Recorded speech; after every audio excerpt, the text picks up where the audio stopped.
আসলে বিষয়টা হলো ক্ষুধার রাজ্যে পৃথিবী গদ্যময়, ঝলসা পূর্ণিমার চাঁদ যেন ঝলসানো রুটি। ওদেরকে প্রতিদিন আমরা ফলো করতাম, ম্যাডামরা ফলো করতো। ওরা প্রায় প্রতিনিয়তই না খেয়ে আসতো বলে ওরা স্বীকারোক্তি দিত। এবং স্টুডেন্টদের পাশের বাড়ি থেকে বা অন্যান্য ছাত্রদের কাছে যখন শুনতাম, ওদের উপর এক ধরনের অর্থনৈতিক কষ্ট যে ছিল সেটা আমরা উপলব্ধি করতাম।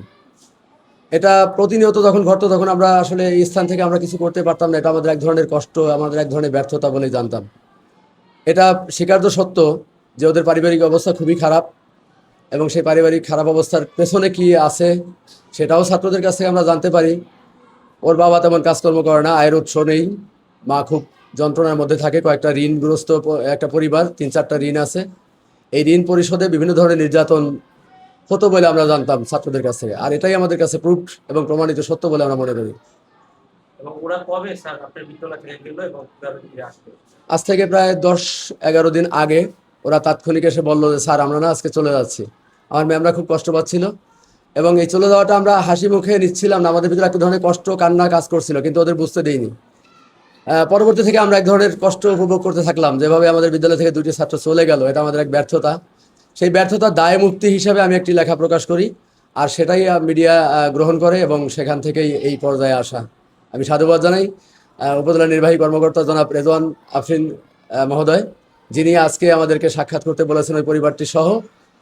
তো আমরা আশা করছি যে তাদের পুনর্বাসনের ব্যবস্থা হবে, ওরা ভালো কিছু হবে ভবিষ্যতে, ওদের মাধ্যমে, স্যারদের মাধ্যমে ওরা জীবনের সাফল্য অর্জন করবে বলে আশা করছি।